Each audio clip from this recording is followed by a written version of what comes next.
yang berbahagia, selamat malam kembali bersama saya Hasaryo dalam Jagung Acara Gede hari ini Jumat tanggal 8 Mei 2015.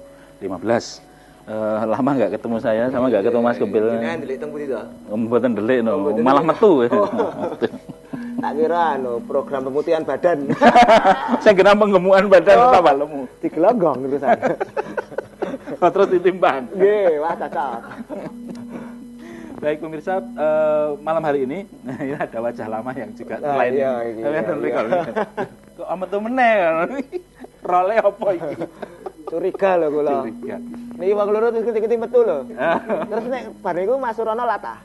Saben Pak Kasno mriki lagune mesti anu. Dolan menyang Solo. Ketoke wis isone kuwi ya. gitu.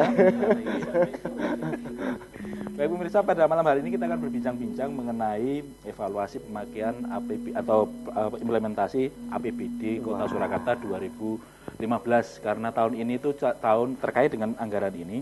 Tahun ini tahun yang cukup unik karena ini adalah tahun terakhir RPJMD nggih Pak Kasno nggih 2010 sampai 2015 ini tahun terakhir, jadi mungkin kudu ngoyak target-target yang harus dikejar. Kemudian yang kedua juga niki kepala daerah separuh mainan karena pertengahan tahun akan ada pemilu kada. Nah, itu mungkin akan mempengaruhi juga. Bergoteng go pemilu kada barang tahu dilubokke. Nah, jadi itu yang akan kita bicarakan bersama pada malam hari ini. Ada dua narasumber dari DPRD Kota Surakarta. Yang di tengah Bapak Abdul Gofar Ismail, beliau adalah Wakil Ketua DPRD Kota Surakarta. Selamat malam Pak Gofar. Kemudian yang sudah tidak asing lagi Pak YF Sukasno, senior. Nek ndeben ning beda predikate saiki. Sekarang juga ketua komisi. Ketua Komisi 2 DPRD Surakarta. Utung dalu Pak Kasno. Wah, sehat-sehat Pak Kasno. Alhamdulillah. Mboten kebanjiran? Oh, benar. Baik, kita akan mulai pembicaraan kita. Mungkin pertama saya matur Pak Abdul Gofar lebih dahulu terkait mungkin gambaran umum. Mungkin kan masyarakat juga wis lali, ini kan bicara soal APBD itu kan akhir tahun ya Pak Kasno gitu. Jadi menjelang itu, tapi kemudian ini sudah triwulan 3 bulan berjalan, mungkin review sebentar APBD Kota Surakarta seperti apa dulu gitu nanti sebelum kita melakukan evaluasinya. Ya. Jadi APBD Kota Surakarta sudah kita tetapkan untuk 2015 itu sudah kita tetapkan November 2014. Ya. Jadi sudah bahkan kita termasuk paling tertib terus gitu Pak. Mendahului bahkan mendahului provinsi. Oh, mendahului provinsi. Sempat kemarin itu kita sudah menetapkan, provinsi belum, sehingga yang Banggup itu belum bisa dimasukkan, harus dengan permit kemudian karena baru masuk setelah kita tetapkan.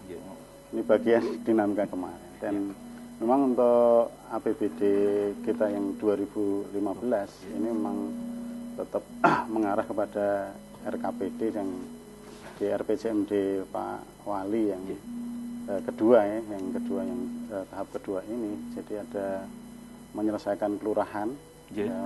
Sekarang mungkin kalau di target 2015 masih tinggal satu Pak, yang Kepatihan Kulon kalau nggak keliru itu. Karena persoalan tanah. Iya, persoalan tanah. Sing ngasih kejasaan nih Pak. Niku sampun. Ini proses digarap. Yang Kulon. Kulon itu jadi, stabilan itu Kulon. Kemudian juga di pendidikan kita tetap komitmen untuk BPMKS 36 miliar untuk warga tidak mampu.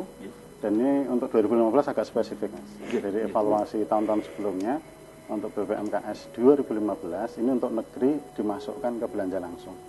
Nanti kan berkenaan dengan evaluasi itu ternyata seringkali dulu itu ketika tidak dimasukkan di belanja langsung itu sering terlambat. Jadi pencairan BPMKS. Kalau orang langsung dinaiki gitu ya. Jadi yang aneh kadang gini, kadang sudah dianggarkan, siswa sudah masuk, harusnya dapat seragam, ternyata cairnya Desember. Juli sudah masuk. Nah, ini kadang ya. Orang kelamben 6 sasi. Ini yang jadi kita masalah ini. Kemudian maka ini dimasukkan di belanja langsung. Jadi langsung masuk di kegiatan sekolah. Kalau dulu kan prosesnya pakai ke siswa ke sekolah dan seterusnya harus buat proposal yang banyak gitu. Lebih sederhana. Mestinya harusnya lebih tertata karena kalau di belanja langsung itu kan ada triwulan ini, triwulan 2 dan seterusnya. Kemudian di kesehatan kita juga PKMS tetap ini belum dimasukkan ke BPJS. Ya, rencananya mungkin 2017 ya masuk di BPJS. Jadi ini baru mulai pendataan, karena nanti yang jadi sampai 2016 kayaknya kita masih pakai PKMS. Karena sebenarnya dengan PKMS itu kita kelola sendiri, itu iritnya minta ampun. Jadi kalau kita hitung itu, kalau di BPJS 25.000 kali yang gold itu kan ada sekitar 19.000 atau sampai 20-an ribu peserta. Belum yang silver, kita bingung ini yang silver nanti ini. Kalau ikut BPJS yang silver kan hilang. Iya, yang silver kan harus bayar sendiri, non PBI gitu ya. Nah, ini yang kita masih sebenarnya ini. Dan kalau kita berikan ke BPJS kan hilang. Kalau di kita waktu PKMS itu hitungan 6.000 per orang per bulan kali 12 bulan itu kemarin sebenarnya anggarannya sekitar 21 M. Itu sudah termasuk yang silver ya, dengan cover 5 juta. Ternyata terpakai itu hanya sekitar 10-11 M. Artinya ngiritnya sampai 9 M gitu ya. Tetapi nanti kalau di BPJS, kalau memang pemerintah kota membayari, itu yang kita, waduh hilang ini. Maka kita harapkan yang gold itu nanti bisa masuk di data pusat. Itu kan yang tidak tercover Jamkesmas ya, warga miskin itu masuk data pusat, sehingga tercover oleh PBI pusat, dibayari oleh pusat. Nah yang silver ini memang perlu sosialisasi dari pemerintah kota, karena kita ada kewenangan enggak untuk membayari, karena dia harus membayar sendiri. Tidak boleh. Karena tidak boleh kalau saat ini aturannya, karena dia termasuk warga yang mampu untuk silver itu. Ini juga pembangunan sekolah, kita ada SMP 11, ada beberapa sekolah yang pindah tempat. Ya dipindah tempatnya, karena di Lojiwetan ya, itu bareng dengan SMK Negeri 1 itu empet-empetan begitu, kita carikan lahan yang luas di Mojo ini, di selatan ya. Itu yang Solo toh. Pindah kabupaten liya. Selatan Kota Solo ampun dakon pundi niku. Kota Solo sebelah selatan atau selatannya Kota Solo? Itu kan Pacitan barang. Solo bagian selatan. Jadi ada beberapa sekolah yang dibangun yang kita berencana fasilitas pendidikan ini sampai 2025 itu sudah berstandar nasional. Makanya ini secara bertahap sesuai kemampuan daerah kita bangun SD, ada Indukuan Kerten, SD Kendingan dan seterusnya kita bangun, kemudian SMP juga demikian, sehingga nanti yang jadi tanggung jawab kita. Kemudian juga di pendidikan ini ada pindah kewenangan. Jadi untuk sekolah luar biasa dan sekolah SMA, SMK, nanti ini masa-masa transisi, mungkin 2016 ke provinsi ya. Kalau saya dengar itu sekitar Oktober 2016 sudah pindah ke provinsi, sehingga bukan kewenangan kita, ini juga kita repot ya. Gen provinsi itu gawean. Tapi nanti kalau masyarakat itu biasanya tahunya sekolah yang Solo, gerutungnya ya ke Pak Kasno. Gerutungnya ke Pak Kasno. Pak Kasno gampang, Mangteng Semarang. Apa nggak provinsi TV, ini kene cedak.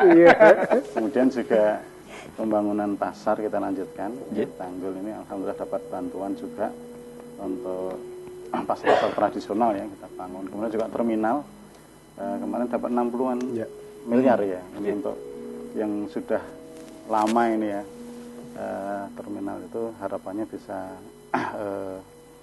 selesai, segera selesai untuk menjadi ikon kota, karena itu memang terminal yang lumayan ya. Di Solo ini Tirtonadi itu, dan itu di wajah kota. Bandara ini bandara loh ya. Terminal gede sak bandara, wong bingung ini. Baik, itu overview menapa APBD 2015. Memang ngendikane suwe banget. Kita iku dudu wedangi ya. Oh sampeyan ora pengertian. Mas, aja dolan menyang Solo meneh. Oh ya Mas, baca iki ora apa-apa. Mboten dolan nggih. Oke.